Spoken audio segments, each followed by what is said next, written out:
Bueno, seguimos con más de La Tisana en esta oportunidad, Ana Karina, para hablar de esos posibles papados, ¿no? Esos posibles candidatos cardenales que van a tomar el puesto del Papa Francisco. En esta oportunidad, pues tenemos a un periodista con nosotros de la Fuente Eclesiástica que nos está acompañando hoy. Bienvenido, por supuesto. Él es Alejandro Linares, periodista de la Fuente Eclesiástica. Y comentábamos fuera del aire, ojalá nos dé tiempo de hablar de todos, pero vamos a comenzar, quisiera comenzar yo, por uno de los papas africanos que es conservador, él es de Guinea y, digamos, ha sido visto mucho tanto en redes sociales como en los medios, porque bueno, se habla que pudiese ser el primer papa negro en la historia. Bienvenido. Sí, bueno, gracias. En efecto está el cardenal Sara, de hecho lo estábamos mencionando hace un minuto antes de entrar al aire, que es un papa de corte conservador. Mencionaban ustedes muy acertadamente que es un papa al que le gustan, por ejemplo, las misas en latín, es decir, a la vieja usanza. El tema es que, y yo se los decía, que dependiendo del corte que tenga, de la línea que tenga el próximo papa, el Vaticano y por tanto la Iglesia Católica va a experimentar una continuidad o una vuelta en U. Si hay una continuidad, es posible que prosigan a su vez las reformas que ya empezó Francisco. Si hay una vuelta en U, van a suceder dos cosas. En primer lugar, se van a detener esas reformas, van a quedar básicamente en un punto muerto. Y en segundo lugar, es posible que venga una revancha de los sectores conservadores de la Iglesia, de los sectores conservadores del Vaticano, contra los sectores progresistas.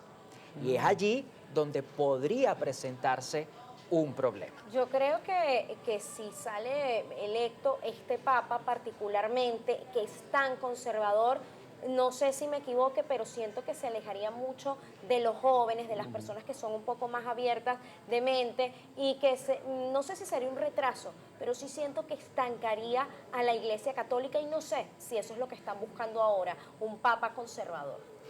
A ver, hay un sector importante y poderoso de la Iglesia, un sector importante y poderoso dentro del Vaticano que está pujando por un regreso al conservadurismo.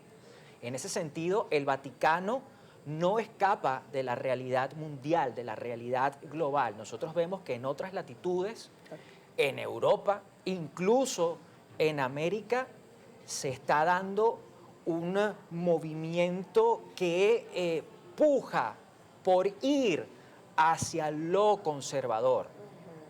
Repito, el Vaticano no escapa de esa realidad, de ese hecho. Entonces sí, hay un grupo importante de religiosos, ojo, no nada más cardenales. Estamos hablando de cardenales, estamos hablando de obispos, estamos hablando, exactamente, que pujan por el regreso a ese más que cristianismo, catolicismo conservador, ¿sí? A ese que rechaza, por ejemplo, la inclusión, a ese que pretende imponer las misas en latín o la vieja liturgia. Entonces, sí hay un movimiento que apunta hacia eso. Y en contraposición, les decía también que hay gente muy progresista que está abierta a la idea de que la iglesia como institución religiosa y política, porque el tema de la Iglesia Católica es que nosotros la percibimos exclusivamente como una institución religiosa, pero resulta que la Iglesia Católica es una iglesia o una institución que tiene un rol religioso, pero también político. Entonces, hay sectores mucho más abiertos que le apuntan a la apertura no solo en lo religioso, sino también en lo político. Mira, vamos a hablar también de Peter, porque Peter Evere, que él también fue uno de los papas, de los cardenales, que se vio muy cerca del papa justamente antes de fallecer. Incluso, viendo parte de la historia, fue uno de los que lo defendió, ¿no? Y luchó con él para que lo nominaran, le dieran esta nominación de cardenal.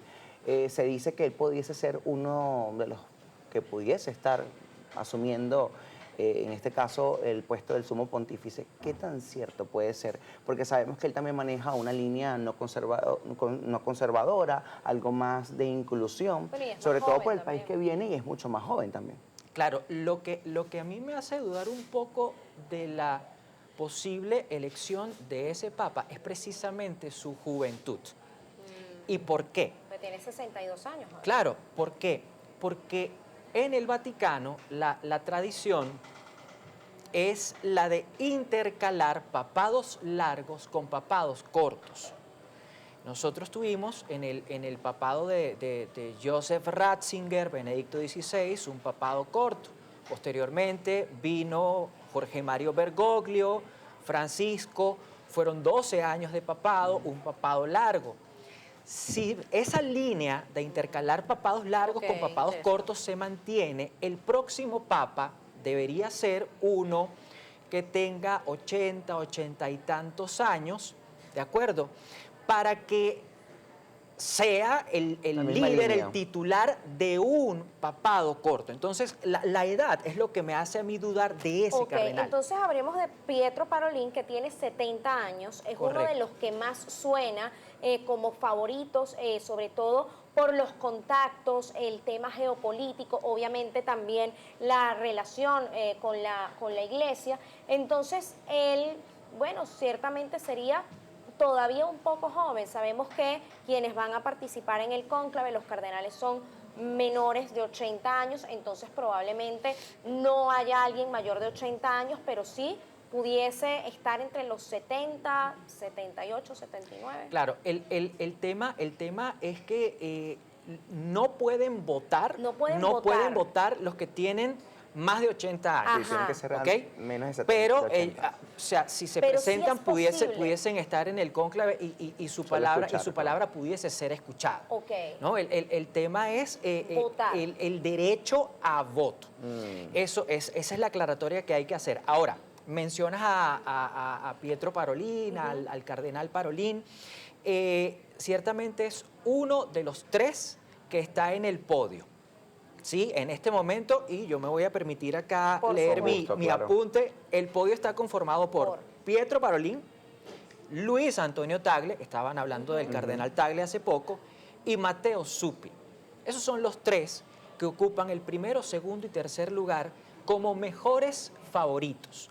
En el caso del cardenal Parolin, el cardenal Parolin tiene muchísimo peso dentro del Vaticano. Claro. ¿Por qué? Porque es el secretario de Estado de la Santa Sede, es decir, es el jefe de la diplomacia, del servicio diplomático de la Santa Sede. Ya tiene un camino ganado por allá. Exactamente. De hecho, el cardenal Parolin es tan importante que cuando el camarlengo, que es quien hoy de alguna manera desempeña los roles quien del da la Papa noticia de la en medio de la sede vacante en la que nos encontramos ahorita, cuando el camarlengo va a sellar la habitación del Papa, requiere la compañía de Pietro Parolin. Pietro Parolin es un hombre que desde el Vaticano ha trabajado por la internacionalización de la Iglesia, pero no solo la internacionalización con los feligreses o hacia los feligreses, sino con los gobiernos, hacia los gobiernos. Entonces es un hombre que si es escogido papa, si llegase a ser escogido papa, pudiese conducir muy bien a la Iglesia Católica, sobre todo en el aspecto político-diplomático. Claro. Y se convertiría, si la memoria y los cálculos no me fallan, en el segundo papa que llega al trono de Pedro luego de haber sido nuncio y luego de haber sido secretario de Estado.